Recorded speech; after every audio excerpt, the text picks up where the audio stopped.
කවුරුත් සාදුකාරයක් පවත්වන්න. පන්සිල් සමාදන් වීම සඳහා නමස්කාරය කියන්නේ.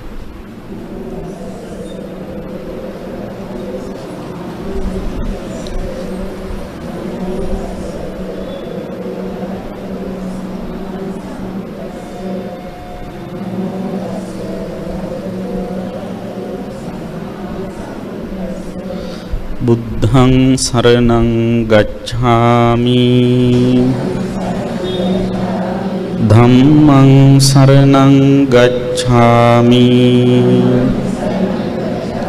සංඝං සරණං ගච්ඡාමි ဒုတိယံ පි බුද්ධං සරණං ගච්ඡාමි द्वितीयम्पि धम्मं शरणं गच्छामि द्वितीयम्पि संघं शरणं गच्छामि तृतीयम्पि बुद्धं शरणं गच्छामि तृतीयम्पि धम्मं शरणं गच्छामि तृतीयम्पि संघं शरणं गच्छामि तिसरණ गमनं सम्पूर्णं पाणातिपाता वेरमणि सिक्खापदं समादियामि අදින්නාදාන වේරමණී සික්ඛාපදං සමාදියාමි කාමේසු මිච්ඡාචාරා වේරමණී සික්ඛාපදං සමාදියාමි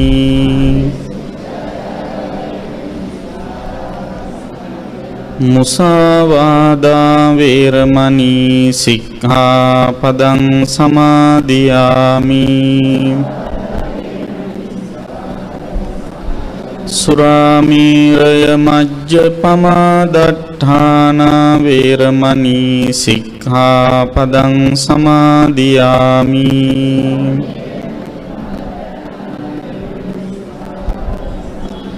තිසරණීන සද්ධින් පංචශීලං ධම්මං සාධුකං සුරක්ඛිතං කତ୍වා අප්පමාදේන සම්පාදේත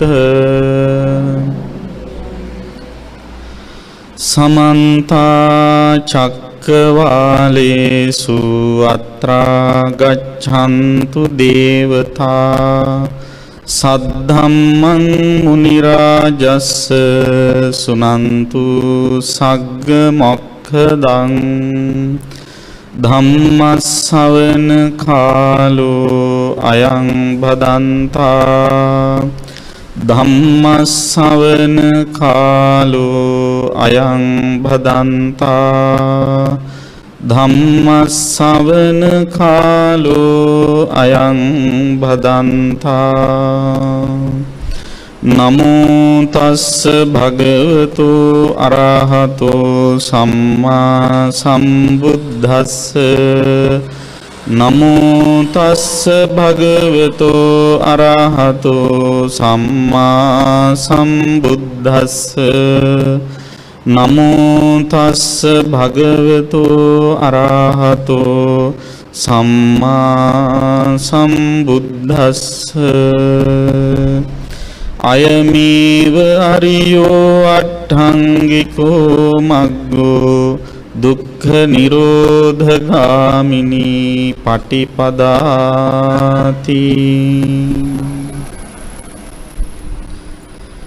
ශ්‍රද්ධාවන්ත කල්යාණ මිත්‍ර පින්වත්නි, දැන් හැම දිනම සූදානම් වෙන්නේ ධර්ම ශ්‍රවණය කරන්න. කල්යාණ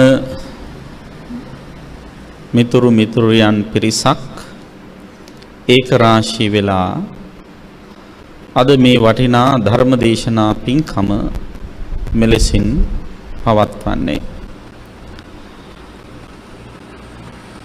කොළඹ හත බෞද්ධාලෝක මාවතේ නාරද බෞද්ධ ධර්මායතනයේ සිට සජීවීව පටිගත කරනු ලබන මෙම ධර්ම දේශනාව සඳහා දායකත්වයේ දරමින් ලෝකවාසී බෞද්ධ ජනතාව වෙනුවෙන් මේ වටිනා සදහම් තෙලිනය දායාද කරන්නේ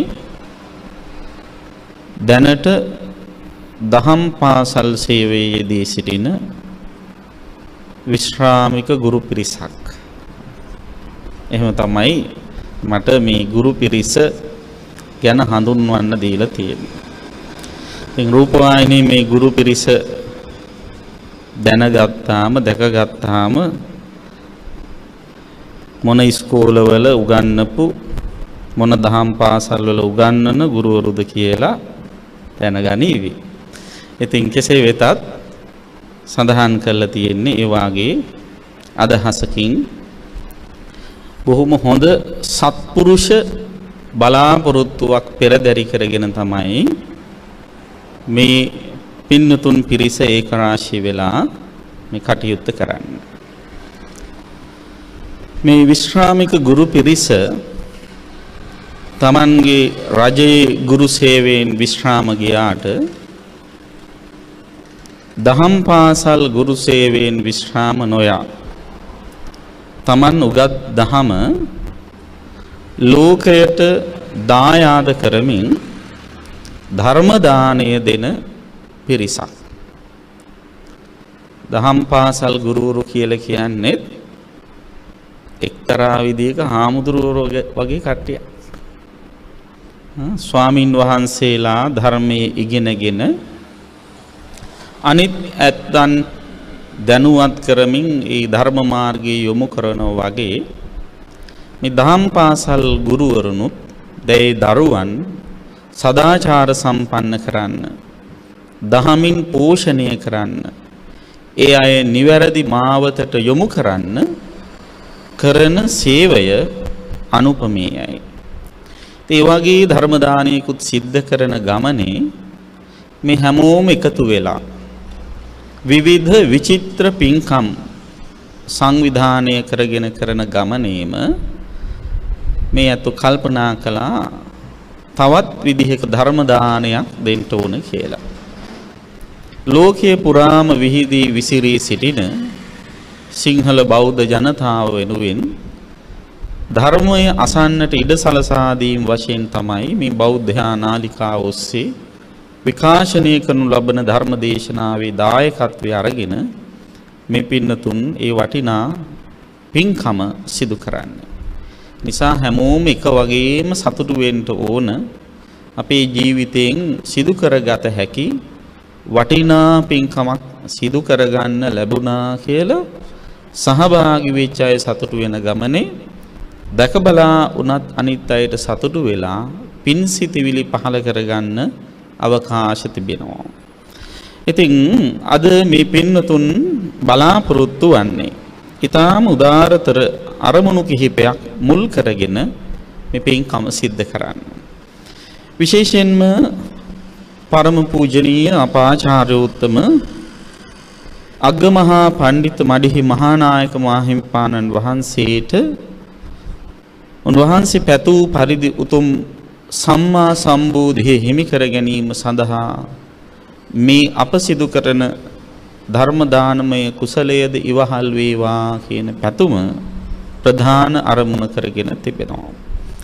ඒත් එක්කම පූජනීය ගංගොඩවිල සෝම ස්වාමීන් වහන්සේට නිවන් සුව ප්‍රාර්ථනා කරන්නත් අද දායකත්වයේ දරමින් කටයුතු කරන පින්නතුන්ගේ මව්පියන් ස්වාමි භාර්යාවන් ඥාති මිත්‍ර හිතවතුන් ආදීන් පරලෝ සපත් සිටින්නම් ඒ හැම දිනාටම නිවන් සුව ප්‍රාර්ථනා කරන සුජීවත්ව සිටින හැමෝටම ආශිර්වාද කරන්න රටදෑ සමය වෙනුවෙන් දිවිපිදු වීරෝදාර රණවිරුවන්ට පින් අනුමෝදන් කරන්න අපවත් වී වදාළ සංඝ පීතෘන් වහන්සේලාට නිවන් සුව ප්‍රාර්ථනා කරන්න කියන මේ බලාපොරොත්තු රැසක් පෙරදරි කරගෙන තමයි පින්කම සිද්ධ කරන්නේ. ඒත් එක්කම අප ගුරු දේවෝත්තම අපේ අතිපූජනීය අම්පිටියේ ශ්‍රී රාහුල නායක මහා ස්වාමීන්ද්‍රයන් වහන්සේට දිගාසිරි නිරෝගී සුව ප්‍රාර්ථනා කරන්න. ඒ වගේම ධර්ම දානීය සිදු කළ සහ ධර්ම ශ්‍රවණය කරන පින්වත් හැම දිනාටම ඉක්මන් භවයකදීම ධර්ම අවබෝධය ලැබේවා කියන අරමුණත් ඇතිව මේ පින්කම සිදු කරනවා. බෞද්ධ ආමාත්‍ය ජාලයේ සභාපති දරණගම කුසල ධම්ම ස්වාමින් වහන්සේ ඇතුළු ස්වාමින් වහන්සේලාට දේශකයන් වහන්සේට හැම දිනාටම ආශිර්වාද කරන්න බලාපොරොත්තු වෙනවා. ඉතින් මේ බලාපොරොත්තු ඉෂ්ට කරගන්න නම් ඒ බලාපොරොත්තු පරිදි පින් අනුමෝදන් කරන්න නම් ඒ බලාපොරොත්තු පරිදි ආශිර්වාද සිද්ධ කරන්න නම් මොකද කරන්න ඕන කියන බණ හොඳට අහන් ඉන්නෝ නේද? එහෙම අහගෙන ඉන්න තරමට තමයි හිත තුළ කුසල චේතනා දියුණු වෙන්නේ. කුසල චේතනා දියුණු වෙන තරමට තමයි හිත ශක්තිමත් වෙන්නේ. හිත ශක්තිමත් වෙන තරමට තමයි පුණ්‍යානුමෝදනා පින්කම හෝ ආශිර්වාදය සිද්ධ කරන්නට හැකියාව තියෙන්නේ. ඒ වගේම කුසලයෙන් හිත ශක්තිමත් වෙන තරමට කුසලයෙන් හිත නිරෝගී වෙන තරමට තමයි කුසලයේ දක්ෂතාවය ඔප්නං වෙන තරමට තමයි නිවන සාක්ෂාත් කරගන්නත් පුළුවන්කම ලැබෙන්නේ. ඒ නිසා කුසල් සිත් වැඩෙන විදිහට බණ අහනවා කියන සිතවිල්ල පළමුවෙන්ම හිතේ ඇති කරගන්න ඕනේ. පින්වත්නි, අද ධර්මදේශනාව සඳහා මා පින්නතුන්ට කියලා දෙන්න බලාපොරොත්තු වන්නේ ආර්ය අෂ්ටාංගික මාර්ගයේ මාර්ගාංග වලින් දස සංයෝජන ධර්ම ප්‍රහාණය කරන හැටි. ඔනෝක තමයි මාතෘකාව. වෙනද මම සූත්‍ර දේශනාවක් මුල් කරගෙනයි බණ කියන්නේ ගොඩක් වෙලාවට. අද දහම් පාසල් ගුරුවරු හින්දා මට හිතුණා ඊට වැඩිය පොඩි වෙනසක් කරන්න ඕන කියලා. ආර්ය අෂ්ටාංගික මාර්ගයේ මාර්ගාංග වලින් දස සංයෝජන ප්‍රහාණය කරන හැටි. එතකොට දන්නවා අපේ ධර්මයේ තුල ආර්ය අෂ්ටාංගික මාර්ගයට විවිධ නම් දීලා තියෙනවා. දන්න නමක් දෙකක් කියන්න බලන්න. ආර්ය අෂ්ටාංගික මාර්ගයට. සිංහලෙන් කියනවා අරියටඟි මඟ කියලා. එහෙම නෙවෙයි. වෙනත් විදිහකින් කියන්න බලන්න. මධ්‍යම ප්‍රතිපදාව කියලා. තව එකක් කියන්න බලන්න. තව එකක් තියෙනවා දුක්ඛ නිරෝධ ගාමිනී පටිපදා. දුක්ඛ නිරෝධ ගාමිනී පටිපදාව කිව්වත් ඊළඟට මධ්‍යම ප්‍රතිපදාව කිව්වත් ආර්ය අෂ්ටාංගික මාර්ගය කිව්වත් බ්‍රහ්මයානය කියලා තියෙනවා. තව ආර්ය අෂ්ටාංගික මාර්ගයට ගමන් කිරීමට ඒ වාගේ නම් ගොඩක් තියෙනවා. එතකොට දැන් අපි වැඩියෙන්ම මෙතෙන්දී අවධානය යොමු කරන්නේ දුක්ඛ නිරෝධ ගාමිනී පටිපදා කියන නමට. දුක නිරුද්ධ කරන ප්‍රතිපදාව. හෙවත් ආර්ය අෂ්ටාංගික මාර්ගය. පින්වත්නි, කෙනෙකුගෙන් ඇහුවොත් ඇයි ඔබ මෙච්චර මේ දන් දෙන්නේ, සිල් සමාදන් වෙන්නේ, භාවනා කරන්නේ, කුසලයේ හැසිරෙන්නේ කියලා ගොඩක් ධර්මයේ ගැන අවබෝධයක් තියෙන බෞද්ධයෝ කියන උත්තරයක් තමයි මොකද මේ කරන්නේ? කුසලයේ යෙදෙන්නේ නිවන් දකින්න කියලා කියනවා. එහෙම කියනවනේ. ඊට පස්සේ ප්‍රශ්නයක් අහන්න පුළුවන් නිවන් දකින්නේ ඇයි කියලා. එතකොට කියන උත්තරය තමයි දුකෙන් මිදෙන්න. නේද? දුකෙන් මිදෙන්න. එහෙනම් නිවන් දකින්නේ දුකෙන් මිදෙන්න නම් ඒ සඳහා අවශ්‍ය කරන ප්‍රතිපදාව අනුගමනය කරන්න ඕන. අන්නේ ප්‍රතිපදාවට තමයි දුක්ඛ නිරෝධ ගාමිනී ප්‍රතිපදාව කියන්නේ. එතකොට දුකෙන් මිදෙන්න නම් දුක ගැන වැටහීමක් තියෙන්න ඕන. නේද? දුකක් දැනෙන්නේ නැත්තම් දුකෙන් නිදහස් වෙන්න උවමනාවක් නැහෙනේ. වතුර තිබහ නැත්තම් වතුර බොන්න හිතෙන්නේ නැහෙනේ. නේද? බඩගිනි නැත්තම් කන්න හිතෙන්නේ නැහෙනේ. ඒ වගේ දුක දැනෙන්නේ නැත්තම් දුකෙන් නිදහස් වීමේ අවශ්‍යතාවයක් නැහැ. එතකොට මේ ලෝකේ ජීවත් වෙන මිනිස්සු දුක් විඳිනවද? එහෙම නැත්තම් විඳින දුක දන්නේ නැද්ද? ඔන්න මම ප්‍රශ්නයක් අහුවා. හොඳට බුද්ධිමත් උත්තර දෙන්න. මේ ලෝකේ මිනිස්සු දුක් විඳිනවද? එහෙම නැත්තම් ඔන්න ආයි අහන්න පුළුවන් නැද්ද? මේ ලෝකේ ඉන්න මිනිස්සු සත්වයෝ දුක් විඳිනවද නැද්ද? කියන්න බලන්න. විඳිනවා. දෙවෙනි ප්‍රශ්නය මේ ලෝකේ ජීවත් වෙන සත්වයෝ දුක් විඳින බව දන්නවද නැද්ද? ඔව් සමහරු දන්නවා සමහරු දන්නේ නැහැ. දුක් විඳිනවා හැබැයි සමහර අය දුකත් සැපක් හැටියට හිතාගෙන ඉන්න අවස්ථාවක් තියෙනවා. ඒ නිසා හැබැවින්ම දුක මොකක්ද කියලා තේරුම් අරගෙන නැහැ. බොහෝ දෙනා දුක් විඳත් මොකද්ද මේ විඳින දුක කියලා තේරුම් අරගෙන නැහැ. එතකොට බුදුහාමුදුරුව අපිට අවධාරණය කරනවා දුකෙන් නිදහස් වෙන්න නම් දුක ගැන හොඳ ප්‍රමාණවත් වැටහීමක් තියෙන්න ඕන. දැන් ඒ නිසා තමයි චතුරාර්ය සත්‍ය විග්‍රහයේදී බුදුහාමුදුරුව දුක්ඛ සත්‍ය විග්‍රහ කරනකොට දුක ගැන නම් ලයිස්තුවක් ඉදිරිපත් කරනවා. නේද? දැන් ඔයත් දන්නවා කොහොමද දුක විස්තර කරලා තියෙන්නේ? දුක් වර්ග ගොඩක් තියෙනවා. ජාතිපි දුක්ඛා, ජරාපි දුක්ඛා, ව්‍යාධිපි දුක්ඛෝ, මරණම්පි දුක්ඛං, අප්පියේහි සම්පයෝගෝ දුක්ඛෝ, පියේහි විප්පයෝගෝ දුක්ඛෝ, යම් පිච්ඡං ලබති තම්පි දුක්ඛං. මෙන්න මේ දුක් ටික. මේ ඔක්කොම දුක් බේස් වෙලා තියෙන, පදනම් වෙලා තියෙන්නේ තවත් දුකක් මත. මොකද්ද? පංචස්කන්ධයට ඇති උපාදානේ නම් වූ දුක නිසා. ඒ නිසා තමයි අර වේම විස්තර කරලා ඔක්කොම කළ ජාති ජරා ව්‍යාධි ආදි වශයෙන් විස්තර කරලා ඉවර වෙලා සංකිට්ඨේන පංච උපාදානස්කන්ධා දුක්ඛා කියලා කිව්වා. එතකොට මෙන්න මේ පංචස්කන්ධයට ඇති උපාදානය දුකක් කියන එක තේරෙන්න ඕන.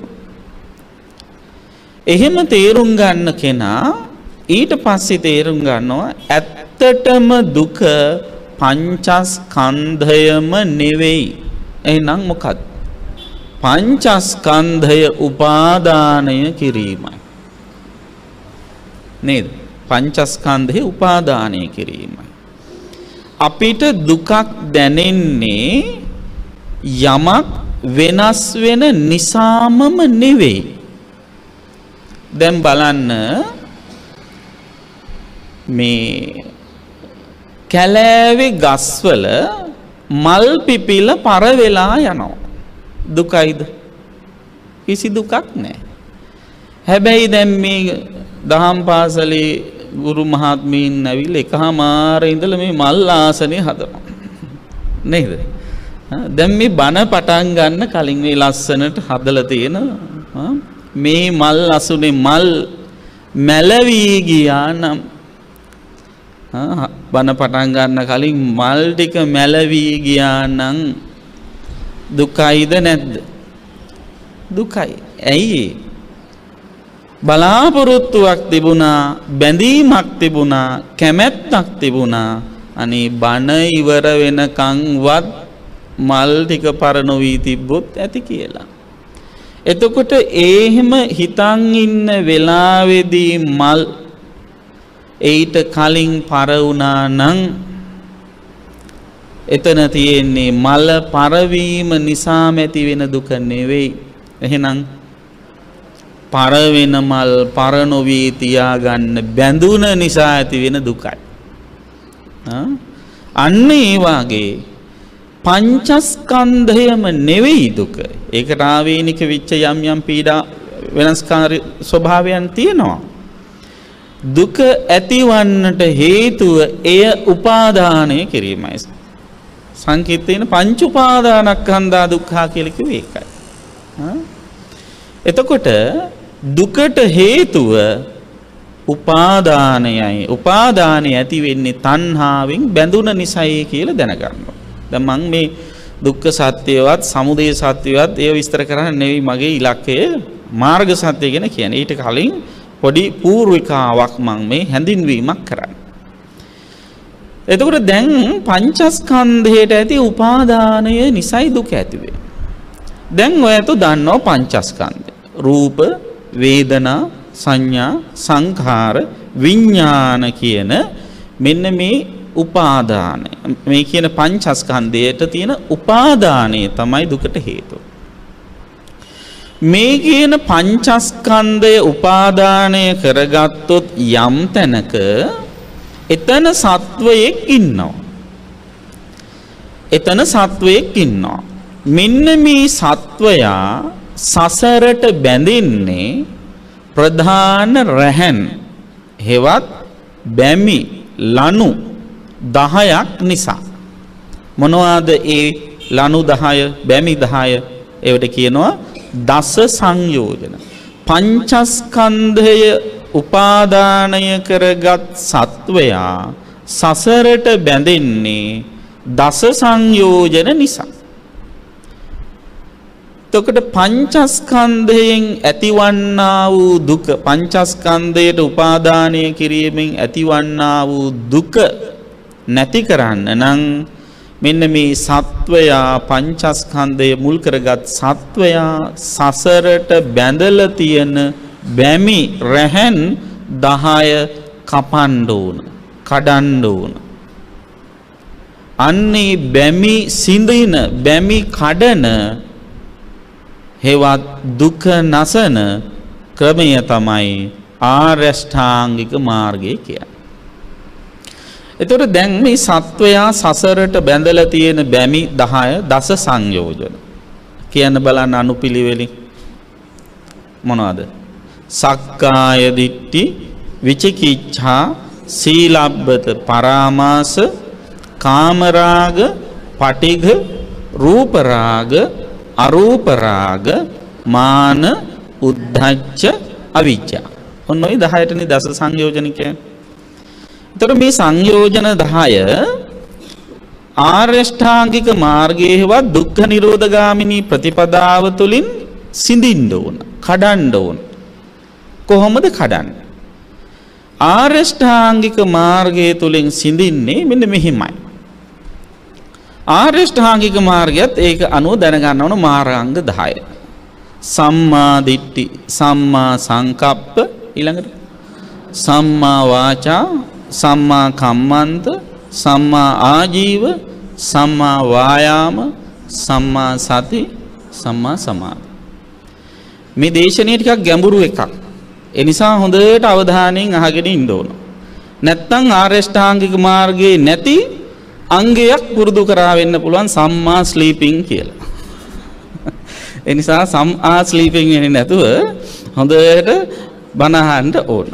මොකද්ද දැන් මේ මාර්ගාංග වලින් සිදුවෙන කාර්යභාරය? පළවෙනි සහ දෙවෙනි මාර්ගාංග දෙක තමයි සම්මා දිට්ඨි, සම්මා සංකප්ප කියන්නේ. ඔක සීල සමාධි ප්‍රඥා වලට බෙදුවොත් ඔය කාරණා දෙක, මාර්ගාංග දෙක අයිති වෙන්නේ මොකටද? ප්‍රඥාවට. ඒ කියන්නේ මේ දුක්ඛ නිරෝධගාමිනී ප්‍රතිපදාව කියලා කියන්නේ අවබෝධයෙන් සිද්ධ කරන එකක්. ගතානුගතිකත්වයෙන් කරන එකක් නෙවෙයි. අවබෝධයෙන් සිද්ධ කරන එකක්. ඒ අවබෝධය ඇති කරගන්න නම් ඉස්සෙල්ලාම දෘෂ්ටි විසුද්ධිය සිද්ධ කරන්න ඕන. සප්ත විසුද්ධිය ඉස්සෙල්ලාම කියන්නේ දිට්ඨි විසුද්ධියට එන්න ඕන. එතකොට තමයි නියම අවබෝධයක් ඇති කරගන්න පුළුවන් වෙන්නේ. ඉතින් මෙන්න මේ සම්මා දිට්ඨිය ඇති කරගන්න එක්කෙනාට සහ සම්මා සංකප්පය ඇති කරගන්න කෙනාට තමයි දස සංයෝජන වල සක්කාය දිට්ඨියයි, විචිකිච්ඡාවයි, සීලබ්බත පරාමාසයයි නැති කරන්න පුළුවන් වෙයි.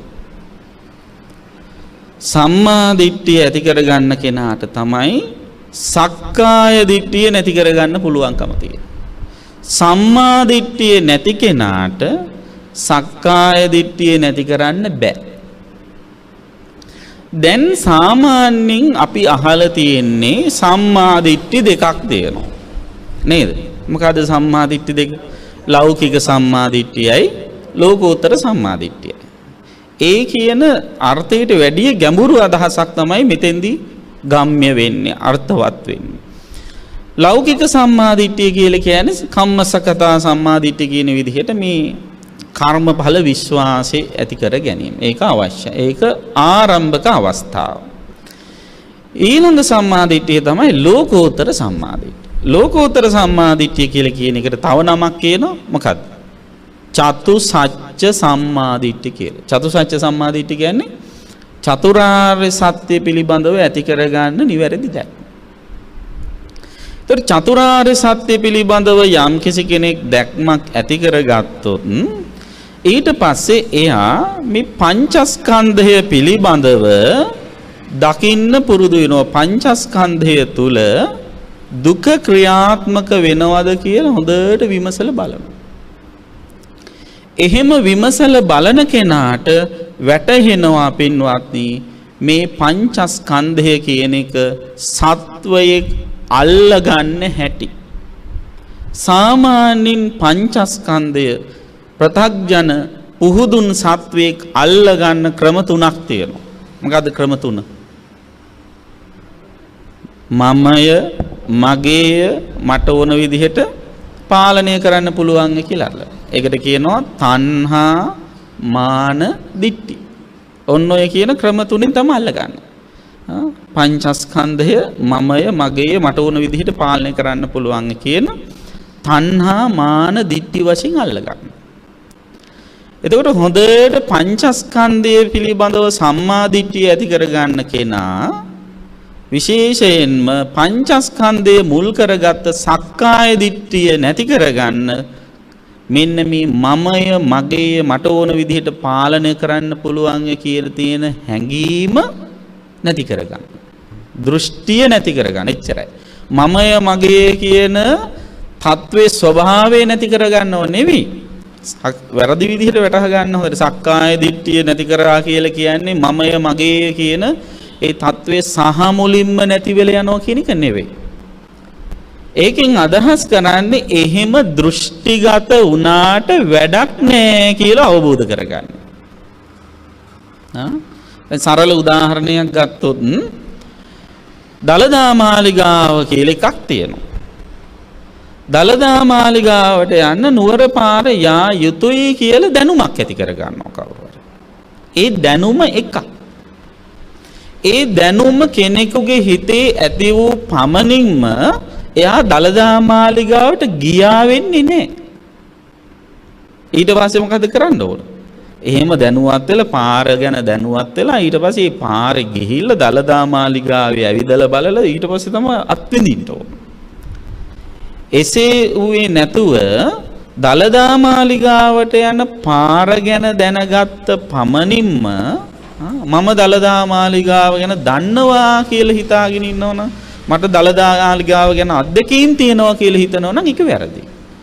අන්න ඒ වගේ සක්කාය දිට්ඨියෙන් කරන්නේ සක්කාය දිට්ඨිය නැති කරනවා කියන එකෙන් කරන්නේ මේ පංචස්කන්ධය මුල් කරගෙන මමය, මගේය, මට ඕන විදිහට අල්ලගත්තාට අල්ල ගැනීම හොඳයි කියන එක තේරුමක් නැති වැඩක් කියලා ඇති කරගන්න අවබෝධය දැක්ම විතරයි.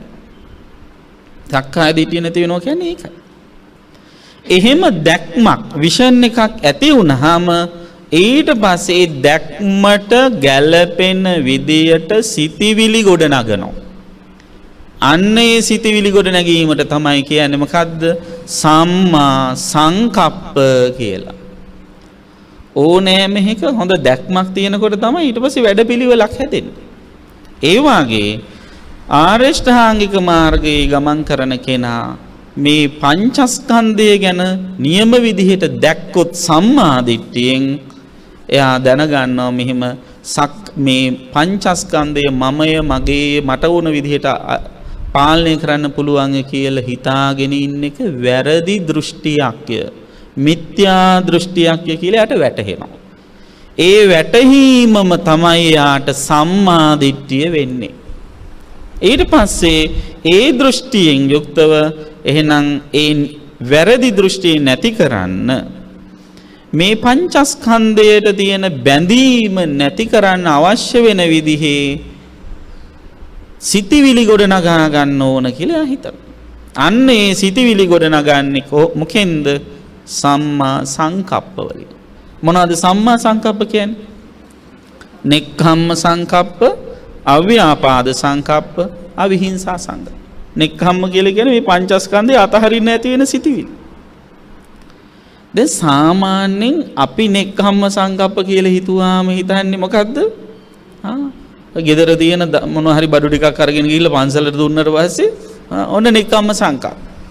එහෙමනම් ওই ගෘහ භාණ්ඩ ගෙදර තියෙන ධන ධාන්‍ය ඔක්කොම දන් දෙන අනික් කට්ටිය නිවන් දකින්න එපා. නේද? අනික් කට්ටියත් සෝවන් වෙන්න එපාය. ඔය දන් දෙන්න තරමට ඔය අතහරින තරමටම ඒ කට්ටියත් එහෙම කරන්න එපා. ඒ තත්වයටපත් වෙන්න එපාය. ඒ කියන්නේ එහෙම දෙන්න එපා කියන එක නෙවෙයි. එහෙම දෙන්න ඕනේ. ඒක දීමේ ප්‍රාථමික අවස්ථාවක්. මම මේවා දීලා තියෙනවා කියලා එහෙම සතුටු වුණාට ගැටලුවක් නැහැ. මං අටපිරිකර මෙච්චර දීලා තියෙනවා, කටින පිංගම් මෙච්චර කරලා තියෙනවා. ඕන්නම් පොත්වල ලියාගෙන පාඩම් කර හිටියත් කමන්නේ. හැබැයි මතක තියාගන්න පංචස්කන්ධයට තියෙන උපාදානය අතහරින්නේ නැති තාක්කල් ඔය අනිත් ඒවා අතහැරියට නිවන් දකින්න බෑ. අනිත් ඒවා අතහරින්නේ පංචස්කන්ධයට තියෙන උපාදානීය අතහැරීම සඳහා පුහුණුවක් විදිහටයි. අතහැරීමේ ප්‍රාථමික පුහුණුවක් විදිහටයි. එතකොට මෙන්න මේ පංචස්කන්ධයට ඇති උපාදානය අතහරින්න මොකද්ද කරන්න ඕන? මෙන්න මේ නෙක්ඛම්ම සංකල්ප පුරුදු කරන්න ඕන. උපාදානය අතහරින්න නෙක්ඛම්ම සංකල්ප පුරුදු කරන්න මොකද කරන්න ඕන? අතහරින්නට තියෙන උවමනාව හිවත් ප්‍රධාන හේතු සාධක දකින්න ඕන. යමක් අතහරින්න තියෙන හොඳම ක්‍රමය තමයි තමන්ට අයිති නැති බව තේරුම් ගන්න එක. නේද? දැන් ගොඩාක් ඒවා අල්ලගන්න හිතෙන්නේ මට අයිති එක, මේක මටත් අයිති මේකේ කොටසක් කියලා හිතන නිසා. තමන්ට අයිති නොවන බව වටහා ගත්තොත් අන්නේ අපට තියෙන උවමනාව, අතහරින්න තියෙන උවමනාව පුරුදු කරන්න ලේසි. ඒ නිසානේ බුදුහාමුදුරු ගොඩාක් තැන්වලදී අපට අවධාරණය කළ තියෙන්නේ රූපං භික්ඛවේන තුම්හාකං තං පජහත. මහණෙනි රූපය ඔබේ නොවේ. ඒ අතහරින්න. රූපේ විතරක් නෙවෙයි. වේදනා, සංඥා, සංඛාර, විඥාන කියන මේ ඔක්කොම ඔබේ නොවේ කියලා අපිට පෙන්නනවා. එහෙම පෙන්නන්නේ මොකක් නිසාද? ඒ තමන්ට අයිති නැති දේවල් ගන්න එපා කියලා කියනවා. මම නිතරම බණට කියන කතාවක් තමයි. කියන්න බලන්න. තමන්ට අයිති නැති දේවල් යම් කිසි කෙනෙක් තමන්ගේ කියලා අල්ල ගන්නව නම් ඒක මොකක්ද? ඒක තමන්ට අයිති නැති දේවල් තමන්ගේ කියලා අල්ල ගැනීම හොරකම. එතකොට ඒ අර්ථයෙන් බැලුවොත් මෙතන ඉන්න අපි ඔක්කොම හොරු නෙවෙයිද? අපි ඔක්කොම හොරු. මොකද්ද අපි කරපු හොරකම? අපට ආйти නැති ගොඩවල් පහක් අපේ කියලා අල්ලා ගැනීම. මොකද්ද ගොඩවල් පහ? මේ කියන පංචස්කන්ධය. රූප, වේදනා, සංඥා, සංකාර, විඥාන කියන පංචස්කන්ධ. දැන් මේ හොරකම කරා මොකද වෙන්නේ? හොරකම් කරාම දඬුවම් ලැබෙනවනේ. දැන් ලැබිලා නැද්ද දඬුවම්? අපි හොරකම් කරපු නිසා අපිට ලැබුණා ඓතිහාසික දඬුවම. මොකද්ද? සමහරුන්ට මේ දඬුවම් විඳින්න පටන් අරගෙන මෙතන ඉන්න අය අවුරුදු 70 75 විතර ඇති. නේද? 40 35 ඒ විදිහටත් ඇති. එතකොට මොකද්ද මේ දඬුවම? ජාති නැමැති දඬුවම, ඉපදීම නැමැති දුක, ජරා වයසට යාම නැමැති දුක්, ඒව දඬුවම්. නේද? වයසට යනවා කියන එක දඬුවමක් නෙවෙයිද? වයසට ගිහිපු අය බිම වාඩි කරලා පැයක් තිස්සේ තියන් ඉන්න එක දඬුවමක් නෙවෙයිද? නේද? ඉතින් ඒ වගේ බැලුවාම මොන තරම් දඬුවම්ද? මේ අමාරුකම් ඔක්කොම අපිට තියෙන එක්තරා විදිහක දඬුවම්. ඒ අපට අයිති නොවන දේවල් අල්ලගත්ත නිසා. ඒ නිසා මොකද කරන්න ඕනේ? ඔන්න ඔය අයිති නැති බවම තේරුම් ගන්න උත්සාහ කරා. හැම තිස්සෙම යමක් වෙනස් වෙන හැම මොහොතකදීම මේක වෙනස් වෙන්නේ මට අයිති නැති නිසානේ. මට අයිතියක් තිබ්බනම් මේක මට ඕන විදිහට තියාගන්න පුළුවන් එන්න එපා කියලා හිතන්න. ගෙවල් දොරවල් වල තියෙන ওই බඩු මුට්ටු එහෙම නික බිම වැටලා කුඩු වෙනකොට ඒ විදිහට හිතන්න. සමහර වෙලාවට කවුරු හරි පිඟානක් කුඩු කරාම කුඩු කරපු එක්කනට බනින්න හිතෙනවනේ. බනින්න හිතෙනකොට අපි තව සංස්කාර ගොඩ නගාගෙන ඉවරයි. ඒ නිසා මොකද්ද කරන්න ඕන? මේක මේ විදිහට කුඩුනේ මට ඕන විදිහට තිබුණේ නැති නිසානේ කියලා හිතන්න. එහෙම හිතලා ඉවරලා පස්සේ ආපහු ওই බඩු මුට්ටු කුඩු කරන්න එපා කියලාත් අවවාදයක් දුන්නට කමක් නැහැ. තමන්ගේ හිතේ අර අනවශ්‍ය සංස්කාර අපුඤ්ඤාභි සංඛාර ඇති වෙන්නේ නැති වෙන විදිහට. ඉතින් මෙන්න මේ தත්ත්වය හොඳට තේරුම් ගන්න කෙනා මගේ නොවේයි මම නොවේයි මට ඕන විදිහට පාලනය කරන්න හැකියාවක් නැහැ කියලා දන්න කෙනා නෙක්ඛම්ම සංකල්ප දියුණු කරනවා. ඒ සංකල්ප දියුණු කරන්න එයාගේ හිතෙන් සක්කාය දිට්ඨිය නැති වෙනවා. ඒ සක්කාය දිට්ඨිය විතරක් නෙවෙයි. එයාට තේරුම් ගන්න පුළුවන් වෙනවා ඊට පස්සේ මේ විදිහේ දෙයක් දැන් නැත්තම් මම කියලා දෙයක් මේ කියන පංචස්කන්ධය තුල දැන් නැත්තම් එහෙනම් මේ පංචස්කන්ධය මුල් කරගත්ත මම අතීතයේ හිටියෙත් නැහැ අනාගතයට යන්නෙත් නැහැ කියලා යාට දැක්මක් ඇති වෙනවා. විචිකිච්ඡාව නැති වෙනවා. මං කියලා කෙනෙක් අතීතයේ හිටියද? හිටියනම් කවුරු වෙලාද හිටියේ? කොහොම විත හිටියේ? ආයි කොහොම කොහේ යයිද කියන ඔය සැක සංකා ඔක්කොම නැති වෙනවා. මේ දැක්ම දැන් ඇති කරගත්තොත්. ඊළඟට මම කියලා කෙනෙක් නැත්තම් එයා මොකද්ද කරන්නේ? නැති මමක් පෝෂණය කිරීම සඳහා සිල් රකින්න යන්නේ.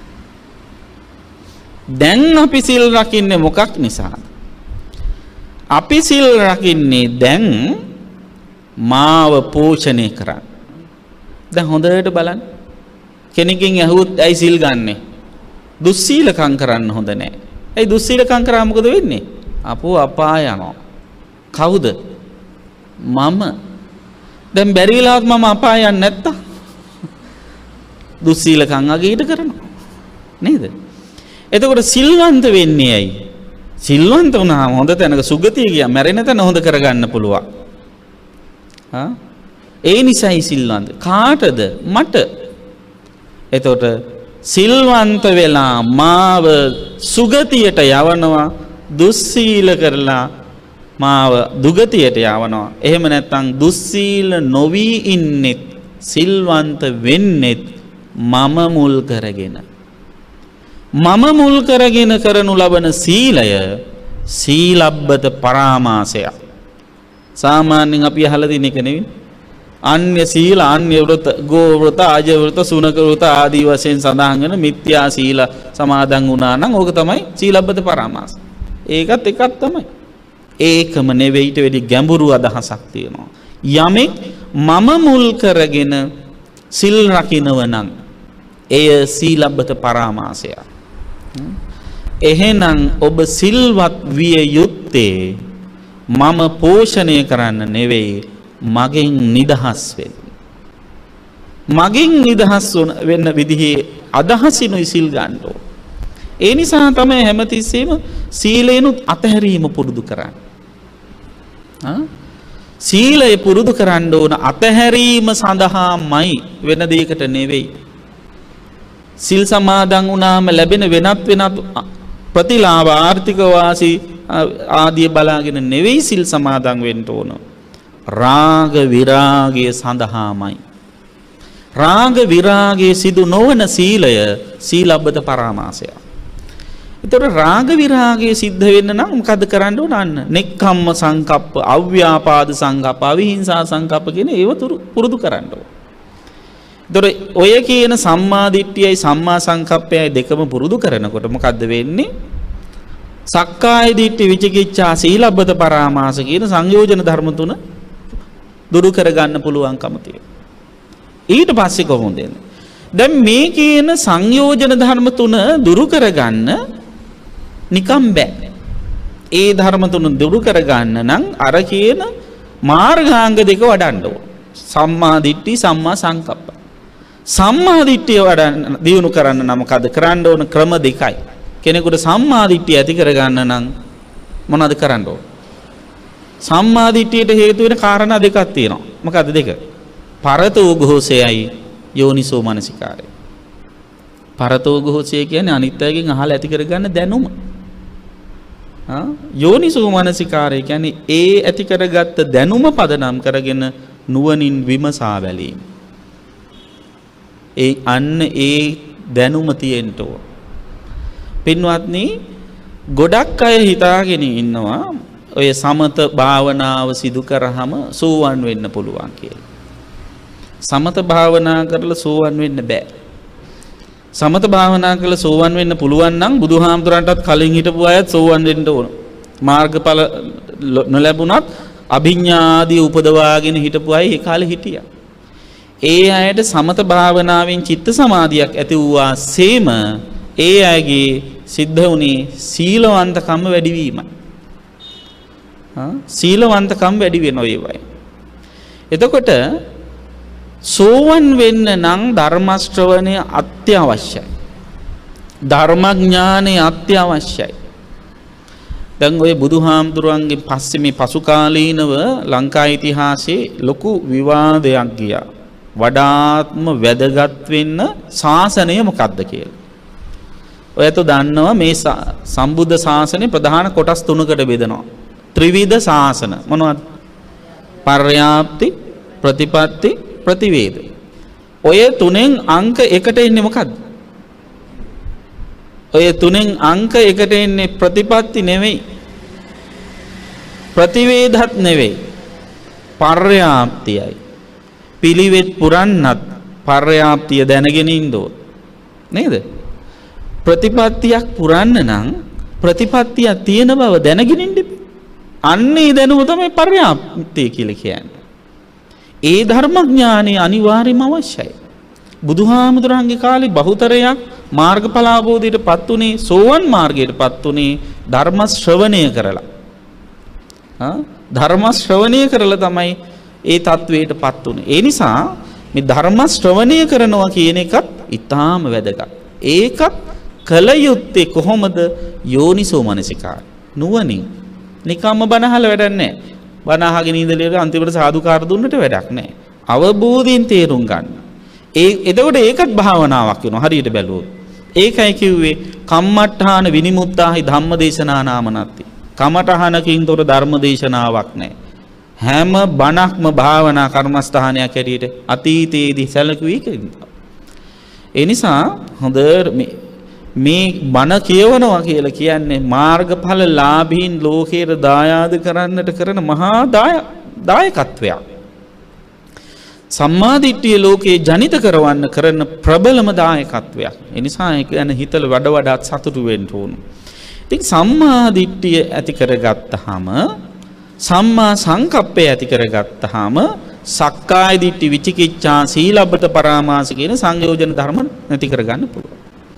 ඊළඟට සංයෝජන ධර්ම දෙකක් තියෙනවා ප්‍රබල. මොනවද ඒ? කාම රාගයයි පටිඝය. කාම රාග පටිඝ දෙක.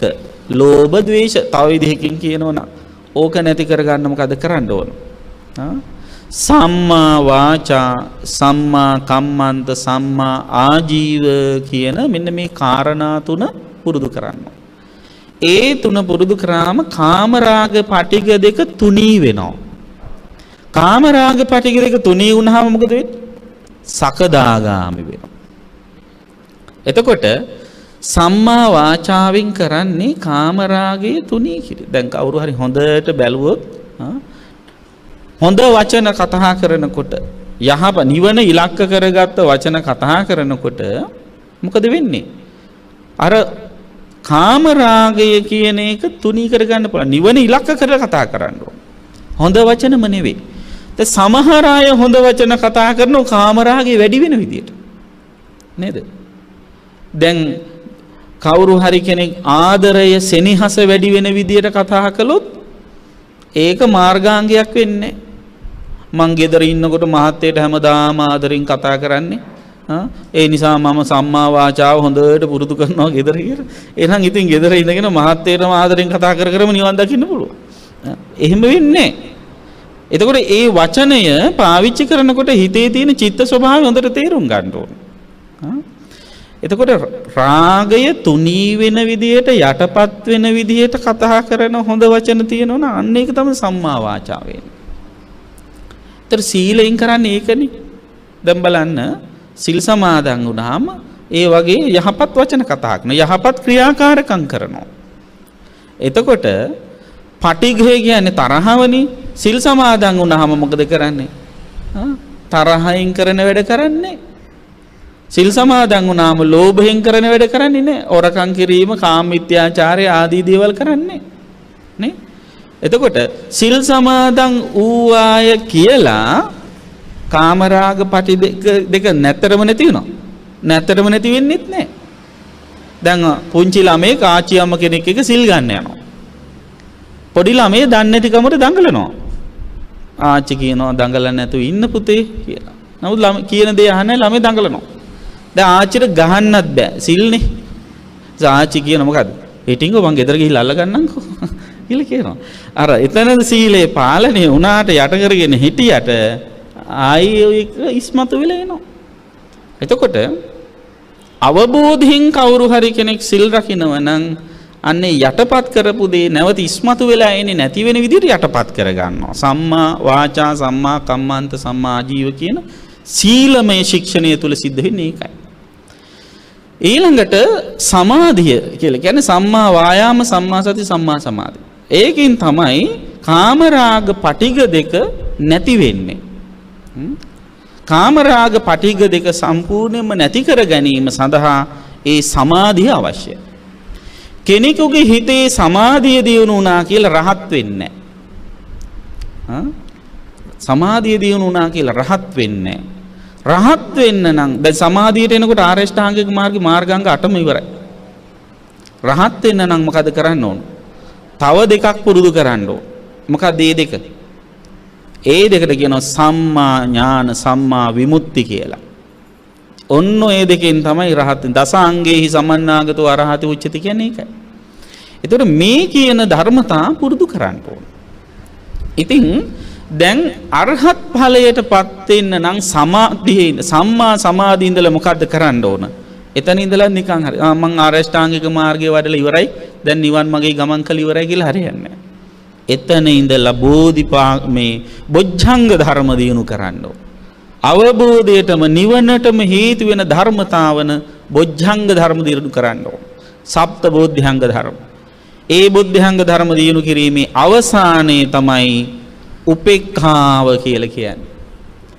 උපේක්ඛාව කියලා කියන්නේ මොකද? ගොඩාක් අය කියන්නේ උපේක්ඛාව කියන්නේ ඇලෙන්නෙත් නැතුව ගැටෙන්නෙත් නැතුව මැදහත්ව ඉන්න කියලා. ඒ උපේක්ඛාව එක අවස්ථාවක්. හැබැයි බොද්ධංග ධර්ම විස්තර කරනකොට ඒකේ ගැඹුරු අදහස ඒක නෙවෙයි. උපේක්ඛා කියන වචනේ හැදිලා තියෙන්නේ උපඉක්ඛති කියන වචනේ. ඔන්න හොඳට මතක තියාගන්න. උපඉක්ඛති. උප කියලා කියන්නේ සමීපව කියන එකයි. ඉක්ඛති කියන්නේ බලනවා කියන එකයි. සමීපව බලනවා. හරියට පරේෂකෙක් පරේෂණාගාරයකට ගිහිල්ලා අන්වීක්ෂයකින් හරි මොකක් හරි පුංචි දේවල් ලොකු කරලා බලන උපකරණයකින් හරි ලං කරලා බලනවා වගේ බලන බැලිල්ලක්. කුමක් පිළිබඳවද ඒ බලන්නේ? සියලු නාම රූප ධර්ම කෙරෙහි අන්නේ විදියට උපේක්ෂාවෙන් බලනවා. සමීපව බලනවා. ඒ සමීපව බලනකොට තමයි හැම දෙයකම අනිත්‍යතාවය, ඇතිව නැතිව යන ලක්ෂණය, උපාද වය ලක්ෂණය වැටහෙන්නේ. දැන් මෙහෙම දුරින් බැලු බැලමට පෙන්වන්නට පේන්නේ නැති ඒවා ලං වෙලා බලනකොට හොඳට තේරෙනවා.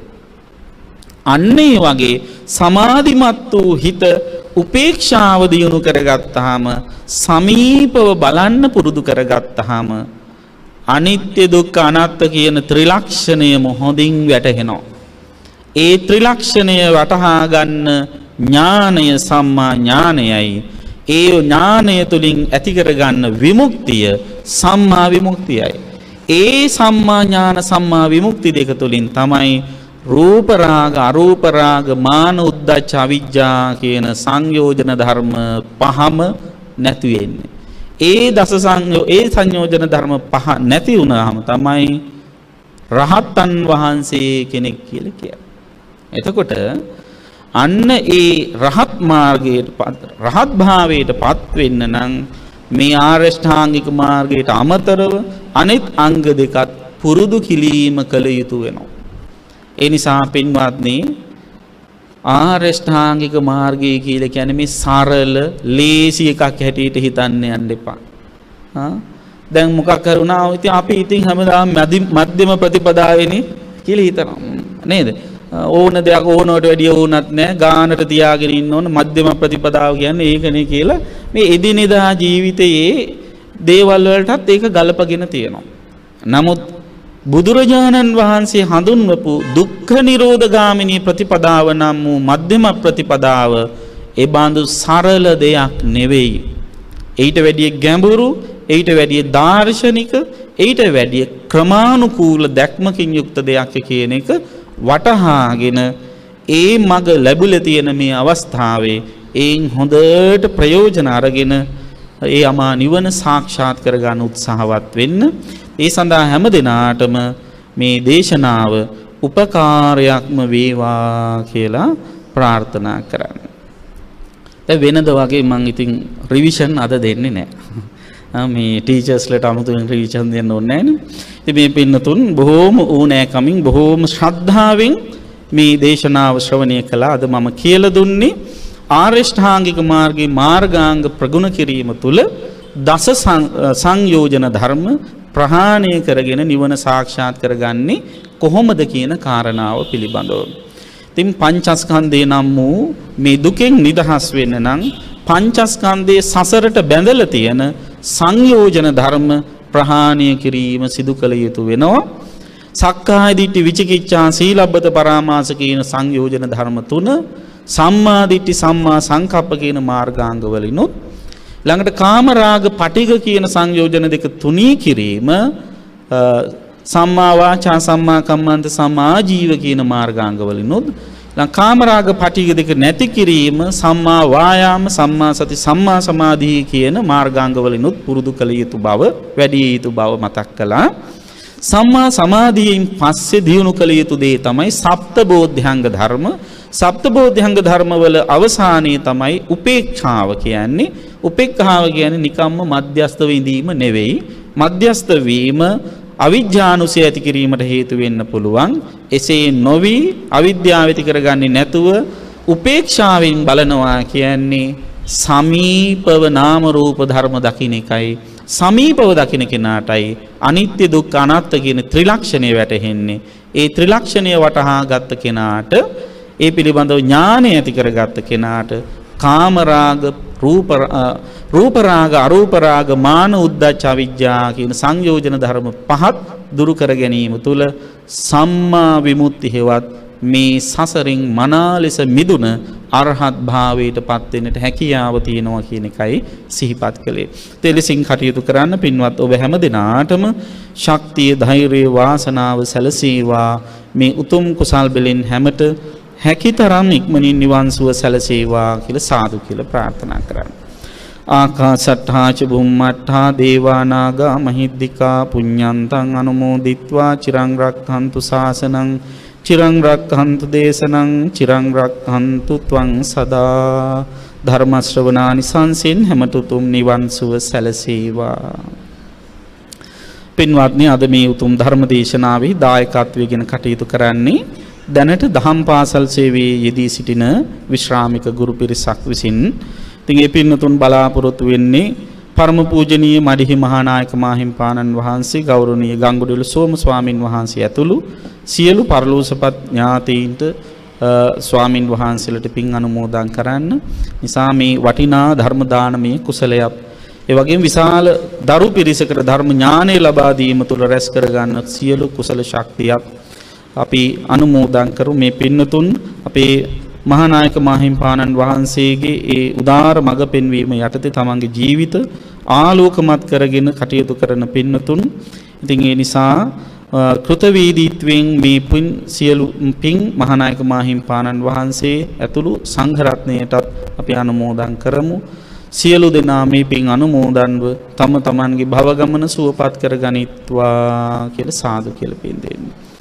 ලෝකයේත් සම්බුද්ධ ශාසනයත් සුරකින්න සියලු දෙවියෝ පින් අනුමෝදන් වෙත්වා. පින් අනුමෝදන් වන දෙවියන්ගේ දේව ආශිර්වාදයේ රැකවරණිය මේ ආචාර්ය මණ්ඩලයේ පින්නතුන් හැමෝටම දහම් පාසල් සේවී නියුක්ත මේ ගුරු මෑණිවරුන්ට ගුරු පියවරුන්ට සහභාගී වෙච්ච ලොකු කුඩා සෑම සියලු දෙනාටමත් මේ සඳහා ආධාර උපකාර කළ දැක බලා ආශිර්වාද කරන සෑම සියලු දෙනාටත් දෙවියන්ගේ ආශිර්වාදයත් හිමි කරත්වා කියලා සාදු කියලා දෙවියන්ටත් පින් දෙන්න. මේ උතුම් කුසල් බැලින් පින්වත් ඔබ හැමත මෙලව සුව වේවා, පරලොව සුව වේවා, හැකිතරම් ඉක්මනින් උතුම් නිවන් සුවත් සැලසේවා කියලා සාදු කියලා ප්‍රාර්ථනා කරන්න. හැම දිනාටම තෙරුවන් සරණයි. සරණං ගච්ඡාමි ධම්මං සරණං ගච්ඡාමි සංඝං සරණං